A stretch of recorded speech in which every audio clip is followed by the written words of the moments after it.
Hotepu, many of you have emailed me asking more questions about the golden beetle shamanic system for gay men. And exactly what is the shamanic technique like? And the best way to answer that is through the statuary of ancient Egypt. In Egypt, there is the famous statue called the Sphinx.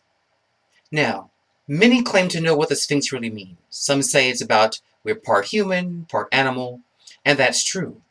But to build such a massive structure would have taken millions of ancient dollars to do that, to make such a simplistic message. No, it means more than just that. The Sphinx means that you are composed of three basic states. One is the space in which the Sphinx sits, the blank space, space itself. It is neutral and allows the possibility for the Sphinx to exist. Then the Sphinx proper is made of two parts, the lion and the human-headed man. Now, the lion refers to what we call the subconscious mind, what the Hindus call Kundalini, the Chinese call the Qi. That part of you is a subconscious automaton, a part of you that runs on automatic pilot, and it is animated by the forces of emotion. Impulses, like an animal, it's impulsive, it's instinctive, and it's automatic. And so part of you, like the iceberg beneath the sea, is massive, powerful, and not in your view, the subconscious. So shamanism is the art of going into the subconscious mind, of visiting your lion, visiting your involuntary reflexes, what we call the Holy Spirit. The lion is the Holy Spirit. The lion is nature running inside of you. For example, you eat an apple. You chew that apple, and it digests automatically. It turns into blood cells, and turns into brain cells and nerve cells. Feats that no chemist can duplicate. There is a vast intelligence, a living, breathing intelligence inside of you, far beyond our human consciousness. And this we call the Holy Spirit. We call this the subconscious mind, the animator within. Now, the human-headed part refers to the observer. It refers to your identity, that your real identity is consciousness, the unseen seer, the observer of the animating forces within you, the watcher of your emotions rolling up and down, back and forth, of watching the forces of nature go from spring, summer, fall, winter, back again.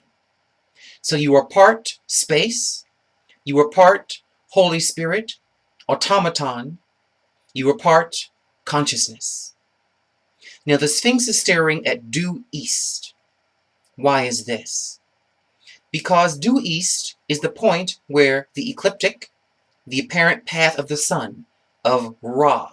Imagine the sun in a boat in the sky going across the horizon, over the sky. And in that boat he leaves a trail. Much like when you're in a motorboat, it leaves that trail of water behind itself. Well, imagine that trail is the ecliptic in the sky behind the sun's boat. Where that trail crosses the Earth's equator, the celestial equator, is called due east, exact east, also called the equinox point, where we have the spring and the fall equinoxes occur at sunrise. Now, what is the Sphinx doing? He's staring at the stars. He's staring at the sky. This is a shamanic carving. It's a tool of kings who are shamans, gay kings who are shamans. And it's saying that your subconscious involuntary side, your automaton within, the Holy Spirit, moves with nature, moves with the constellations, moves with the seasons. And in order for you to understand yourself, you have to understand your own inner sky, your own inner spiritual movements. This is found by your African astrology chart, which is actually more like shamanic astronomy. It's very mathematical, like an astronomer would be at NASA. But it takes the NASA calculations and says, now what do those calculations mean? So, the Sphinx is saying, I am part space, I have a Holy Spirit, and I have a consciousness which observes the behavior of this subconscious spirit. And this spirit is not random in its actions. It has an order, and that order is self-similar to the order of the starry movements. So by knowing my astrology chart, I can know myself, because that chart tells me the patterns that imprinted me at birth. And those patterns at that most delicate time, at the inception of life, at that first breath, leave a lasting lifetime imprint on you. They endure. And you will find with the proper African calculations that your lion really does match the configuration of the animals in the sky.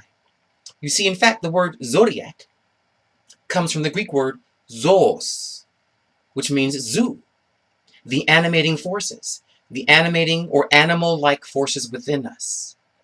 And these forces do not move randomly. Your subconscious has patterns, it has rules, it has its own way.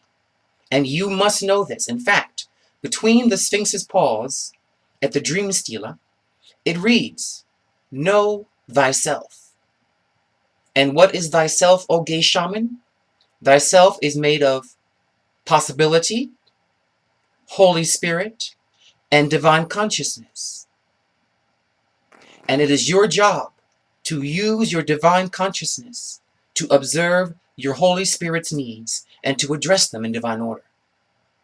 Now, in fact, the word for Sphinx is hu, hu, H-U in Egyptian. Hu means to meditate. Hu means to withdraw the senses, to go within, to strike within. The front part of the lion is called hati, which means the heart, the mind, or the will. And the back part is called pehu, pehu, which means swamp or to push, to motivate, because the lion uses the back hind legs to get propulsion and to jump. So what are we hearing from the words here? What are we learning? That the Sphinx says, go within, who meditate on your internal animating forces, the things that compel you, and make them clear to your mind, the hati, to your heart. Make them clear and conscious. Turn your subconscious instincts into conscious development. So the Sphinx is the master shamanic message to the world. And because the head of the Sphinx wears the famous Nemes crown, that crown means to be enlightened. And only a ruler could wear it. Only a pharaoh could wear that crown. So it's telling us that the gay leaders must be shamans, enlightened shamans to understand the subconscious needs of our community. For example, many of our youth, unfortunately, are barebacking and performing unsafe sex with people they don't know, with strangers. What's happening here is they don't know themselves. They are allowing the impulsive, animating instincts to dictate behavior. But the Sphinx says, no, enlighten your consciousness. Go within and ask that impulse. What are you really seeking? Why are you willing to perform an unsafe act that can end your life prematurely? And if the young gay boy goes into his spirit, the spirit will speak to him. The animal will appear to him and say, I really don't want you to harm yourself. I'm looking for compassion. I'm looking for connection. I'm looking for approval or partnership or unity with someone else. You will find that what seems to be a negative impulse, if gone into with meditation, will actually reveal itself to be a positive agenda. But you don't understand the positive expression, so it comes out destructive. It comes out negative. This is what we mean by know thyself. Many people drink, they do drugs, and all types of self-destructive behaviors because they don't know what the inner animal, what the subconscious Holy Spirit is really calling you to. And this is why All gay men must learn to ride the Sphinx. So, may you understand that you are a divine being full of possibilities, and that it's possible for you to transform any state of being in your mind or spirit, any emotion, any issue, any challenge, into enlightenment. And I pray with all of my heart that the young gay men hearing this message understand, if you simply go within, you will always find the way out and up. Long live the Sphinx of Egypt. Long live the black gay shamans and all the gay shamans of the world. Long live the golden beetle. Dwa Wentotepu.